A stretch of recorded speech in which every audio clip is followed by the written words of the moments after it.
All right, good morning. This is Sports for Real with Coach Hall. And I got to tell you a story. I got talking to some of the fans about the upcoming Super Bowl between the Seahawks and the Patriots. And the guy tells me that nobody's going to watch the Super Bowl. He's not interested in watching the Super Bowl because you don't know anybody that's playing.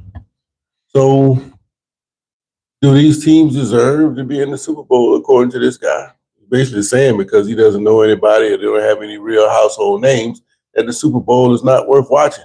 So they asked me if I was going to watch, or do these teams deserve to be in the Super Bowl? Well, if you made a playoff journey through NFL teams and you won your conference championship, doesn't that make you worthy to be in the championship game?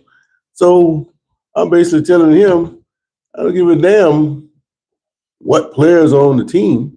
If they are a part of a team that won their conference championship and they earned the right to play in the Super Bowl, why shouldn't they be there?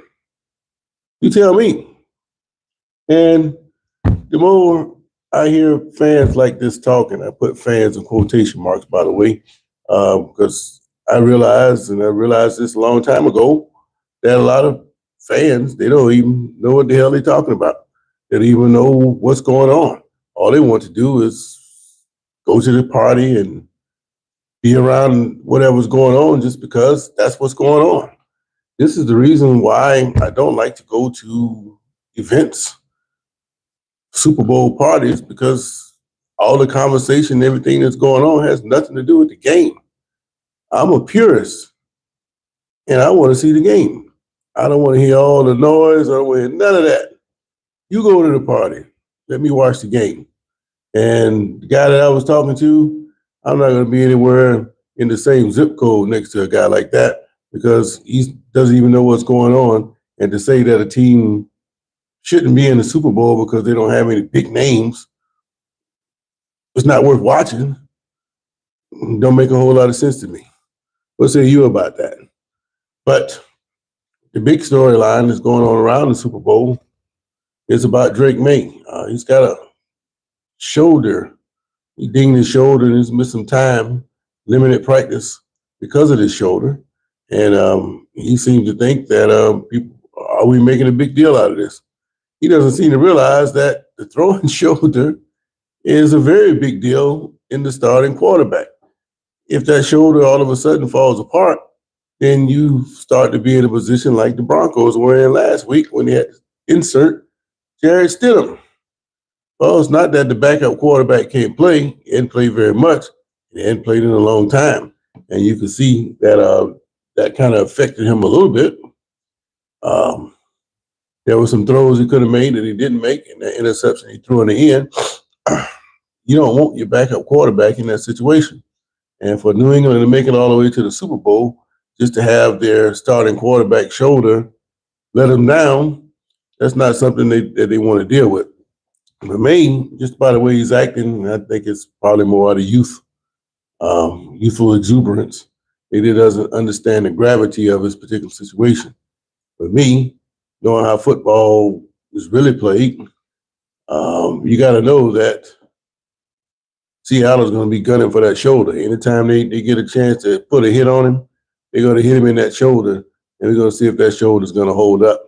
And that'll leave the door open for a backup quarterback to come through the gate. But the way it's been going for New England, I don't think that's going to happen. He's going to be able to play the game. At that point, they might just shoot the whole damn thing up. I think the Broncos would have done the same thing with Bo Nix if they could have. But they weren't in position to do that, so Nix was out. But I think Drake May is going to finish this game, but I expect the Seahawks to zero in on that shoulder and try to get him out of the game early. That's my early thoughts on that. JC, what's going on, man?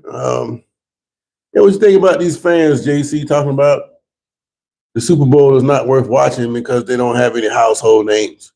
What is this, made-for-TV movie or something? I don't understand that, man. It don't make a whole lot of sense. And this is the kind of people I run across all the time.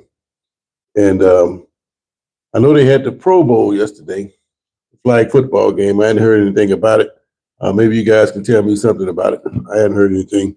If May takes some sacks, we will see how good the shoulder is. Well, you don't necessarily have to sack him. You just run up and pound him on the shoulder. There's no penalty against that. Just whack him on the shoulder. See if you say ow. Because you know they're going to try to put some extra padding on it, but I don't know if that extra padding ever does you any good because the shock and reverberation of any hit is going to go straight to that injury. So it's almost pointless. But I think May's going to be all right. He's too young to realize if if his pain is really debilitating. He'll feel it later, but he won't feel it during the game. I guarantee you that. Selmo, what's going on? I tell old JC about these old crazy fans thinking that the Super Bowl is not worth watching because they don't have any household names. I find that kind of silly, but that's these young folks nowadays. They're just going along with the crowd and they have no idea about what's going on the field. I see where Jackson Smith and Jigbo, and this is more interest to Selmo. He said that Ohio State is now wide receiver university. Well, they've had some good receivers come out of Ohio State lately. I give him that. But what does Ohio State have to do with what's going on in the NFL right now? Yeah, you went to Ohio State, but where these guys transfer now, which school do you put over the other? I mean, the last school you played for, or the first one you played for? You're gonna have guys now coming out of college when they give those announcements about what school they come from. They're naming 3 or 4 different schools. Man, that's ridiculous. And but he said they're wide receiver university, so he's trying to spark a debate about that. And why these guys champion these universities like it's the center of the earth, I have no idea. It's just a stopping point. He had a good enough career to get looked at to make it to the pros, and through his ability to continually get better, he's doing well. Has nothing to do with Ohio State. But these guys, they don't look at it that way. Because Ohio State wouldn't give a damn about him if he wasn't doing well. And you can't convince me any other way besides that. All right, Pro was actually a good watch yesterday. No, I didn't get a chance to watch it. But then again, I really don't want to watch it. Because, like I said, this is the beginning of the end of football as you know it. In my opinion, I think what they want to do next 25, 30 years is convert tackle football into flag, and the cherry on top is to make it co-ed. That's just the way I see that, the way it's going. Catching on around the world. You got Olympic sport now. And I heard Steve Young all excited about all the people that are playing. He's coaching his daughter flag football team in high school, and he's all excited about how they get the bigger turnout because of what's taking place. So he says that the football itself, women take to football quicker than guys do. So when you hear NFL Hall of Famers talk like that, and then the proliferation of the sport as it grows, and then the reduction of the violence that's taking place in the actual game, it all points to one thing. This is headed toward a flag football end, and with the rising of the women playing the game, it's going to be co-ed. Watch and see. I may not see it, but it's going to be a flag football league. NFL is going to turn to flag football. All right, he got his foundation in football, Ohio State, but he excelled and built the house. Well, that's my point there, Jay Olson. Why these guys have to include the college and everything, I don't know. Like I said, the college, they don't care anything about them. I'll put it to you like this. Before all this NIL and all that, when players got scholarships, if you didn't know, scholarships are, when you hear people say they got a 4-year scholarship, that's not true. What they have is a 4-year renewable scholarship, which means renewable every year. So if you go there and you don't do well, they don't have to re-sign you to another year. They can rip it up. And that happened to a lot of people. And then the other thing about that is if you're living in a dorm and you graduate or your eligibility is over with, they throw you out. That happened to a lot of people at Florida State when I was up there.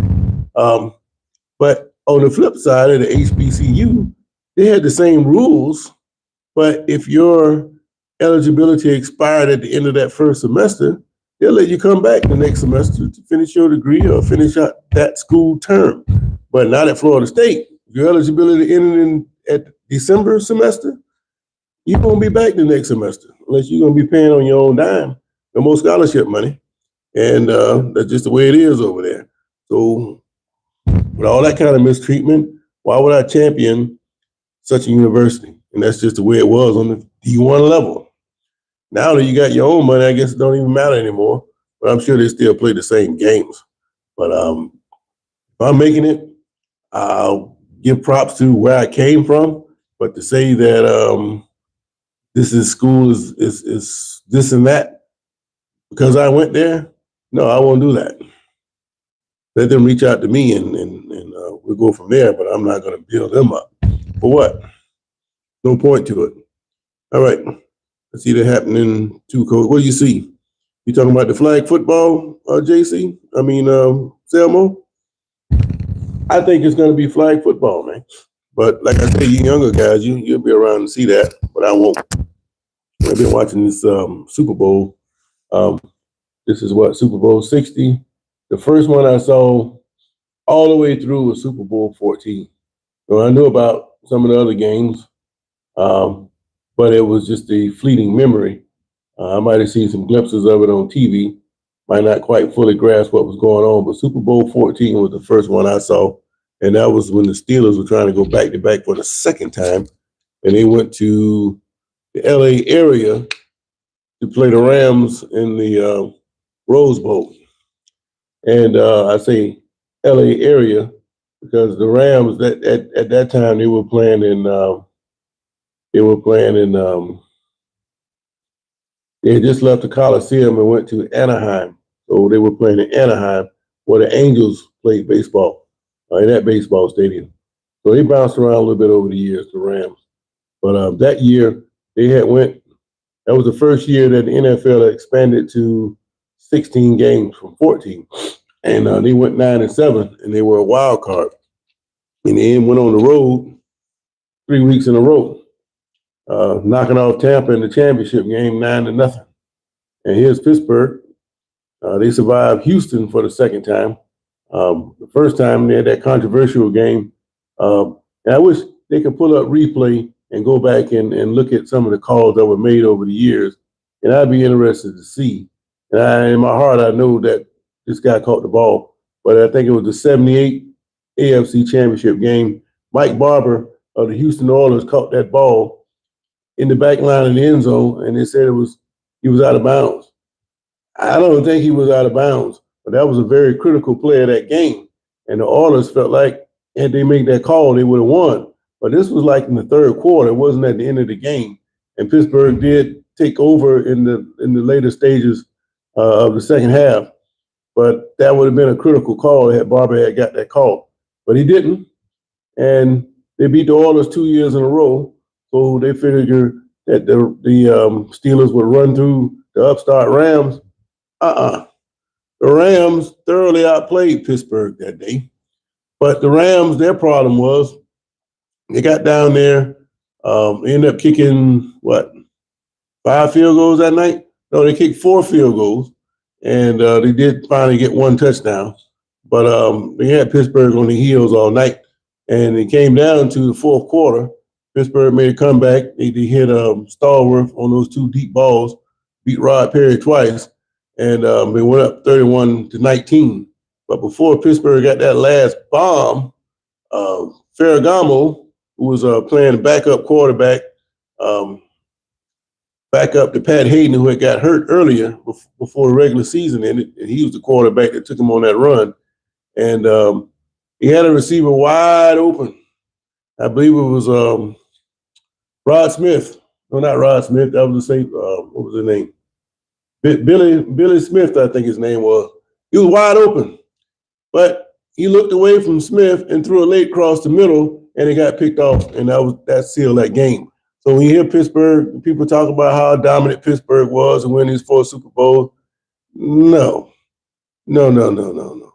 The closest Pittsburgh got to dominating any of those Super Bowls was Super Bowl 13. They had a 35-17 lead on Dallas, and Dallas made a furious comeback to make it 35-31. And if Jackie Smith don't drop that damn ball, they would have had to go to overtime to win that one. So Pittsburgh won for a Super Bowl, but they ain't crushed nobody. The only team that they came close to crushing was the Cowboys, and they came back and made it interesting. So a lot of the stuff you hear about these dynasties and things like that, they're overblown. Those teams have to fight and scratch and get everything they can get to win those games. But you don't hear that part of it. All you heard was Pittsburgh won 4 Super Bowls. And they did. They caught pure hell doing it. All right. I was surprised that wide receiver Jefferson said he wished Minnesota would re-sign Donald. I would be surprised for him saying that. He came out this year and tried to defend McCarthy, and he was doing that for the sake of being a good teammate. But if you look at the games, you can clearly see this guy's frustrated because the man couldn't get him the ball. I still don't understand, just because you win a national championship, that doesn't mean that translates to the next level. And it's the same thing with these high schools here. Yeah, these guys got teams that run, and they might run 2 years in a row and don't lose a game. But that doesn't mean they can play in college. But that's what these recruiters do. They all come to teams that win championships, and they raid them, and a lot of them flop. Now, a lot of guys on those high school teams, they just there. They're good enough to make the team and make some kind of contribution. They think just because they win a championship that they're going to get a scholarship. They find out the hard way that is not true. So every time you fully load and recruit these teams, the coach sell you on a college scholarship, he's lying to you. Only thing that does is boost the coach's resume because he's winning. But it don't help you very much other than say you got a state championship, but you can't take that to the pawn shop and get a quarter for it. So what does it really mean other than experience? And you talk about it too many times, nobody want to hear that, man. What are you doing now? Damn what you did 5-10 years ago. Don't mean anything. But I think Jefferson, he's clearly frustrated with the McCarthy situation. He can't say that because he's trying to be a good teammate. But if you watched him play, he's clearly frustrated running all those routes, man, and not getting the football. So why not keep Donald? I think Minnesota should have did that, but they spent so much money on McCarthy that they had to put him out there to see what he's going to do, and he ain't done a damn thing. I can see when he was playing for Michigan, he was not a pro-type quarterback. Yeah, he can look the part, but can you play the part? And it's clear that he can't play the part. I guess he kind of dressed, well, in a sense he did. Donald will lose the Super Bowl and show his true colors. Well, that's what they said. They've been saying that all year. He's going to struggle a little bit. Vrabel is going to come up with some kind of package to try to confuse him. But like I said, unless Seattle turns the ball over a whole lot, I don't see New England being able to score enough to keep up with Seattle because Seattle's going to score. Tell me, you think New England would be able to stop Kenny Walker running the ball? I can answer that. I think they'll slow him down. Stop him? No. Walker's going to get 50, 60 yards. The question is, can they get Rashid untracked, that receiver? You know, that's the same guy that ran that kickoff back against the 49ers. He caught a deep pass in the championship game. If he's able to contribute 35, 40 yards, that takes more pressure off Njigba. And then you got Cooper Kupp. If he can get another 30, 40 yards and get Barner 15 to 20 yards, then I don't know how New England is going to be able to keep up with that. It's going to be a tough task for him. D Nice, what's going on, man? I got New England all day. Well, I got them all day too to lose. They're in trouble there, D Nice. Sam loses and it was all for nothing. No, it ain't all for nothing. He pretty much made his career. And I just think Seattle, smells a little bit better than New England right now. Both teams are good. And it's going to come down to who turns the ball over. But if New England, they should be able to slow Walker down a little bit. And they're going to have to get on that quarterback, put some pressure on him if they have any chance to win. But I think the real key for New England is, can you ball control offense? Can Maye keep the chains moving without making mistakes. Keep those chains moving and keep Seattle on the bench. They can't do anything if they don't have the ball. And I think that is New England's best bet. Now, I tried to put a poll question up, but I hit the wrong thing and it won't let me take it off. So I did ask the question: do you think May's shoulder is a concern for New England? That would have been the question, but I didn't get a chance to do it. But anyway, Harden got traded to Cleveland last night. Yeah, I heard they were talking about it. Harden, he don't give a damn. He's just getting paid at this point. And I don't think he's ever going to win a championship the way he's going. And I don't think he cares. He's making X amount of million a year. So what if he alienates his teammates? He scores 15, 20 a game. He doesn't care. Most of those guys in the NBA, they don't care. It's all about getting paid. That's why the product is declining. Nobody's watching that. And poor bettors, you can't bet on the NBA. I've seen several times where guys will score 20, 25 points in the first half and don't do nothing in the second half. So you think that conventional thinking would think that they put a good defense on them. No, they'll pull them out of the game or you can stop shooting. So I got a question.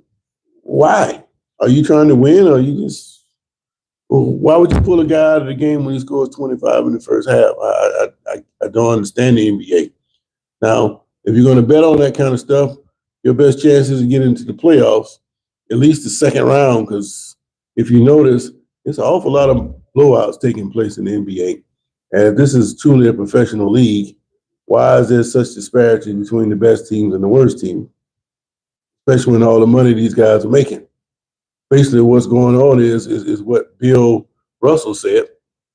Somebody asked him about Paxson. What would you be concerned about Paxson if you played against the Bulls or something, the Bulls with Jordan? And he said no, because Paxson wouldn't be there. In other words, when Russell played, he had a small number of teams. So you had truly the best players compressed into these small number of teams.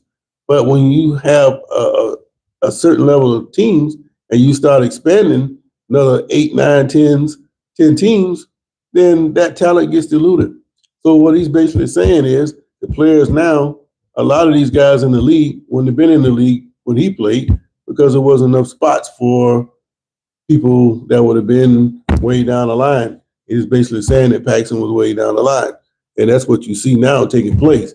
So there's no reason why, if these guys are the best in the world, you believe in what you're doing, your craft, you shouldn't be getting blown out every night.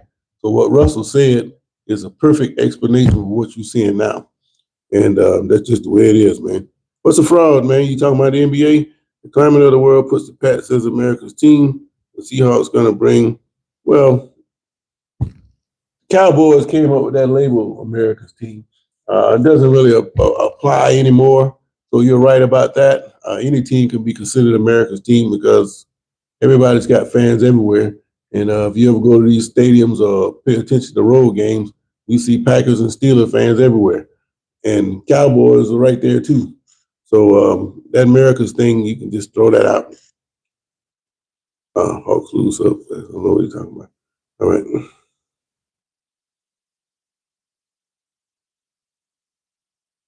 But yep, NBA is a fraud. So anyway, I got to get up out of here, man. I got a special assignment this morning, and United says old school. I guess he's talking about Sam Donald there. But anyway, I think it's going to be a great game. I'll talk a little bit more about it as the week builds up. And let's have some breaking news. I'll catch you guys in the morning.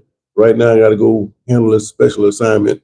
So until next time, I'll holler at you guys and appreciate you again for sticking in with the old coach, man. Baseball season starts next week. Actually, the real game starts next week. I don't have any preseason games this year, but I'm looking forward to the start of season, which is Monday. And tell you a little bit more about that. I actually got a pretty decent chance to be competitive this year, and I'm looking forward to it. Anyway,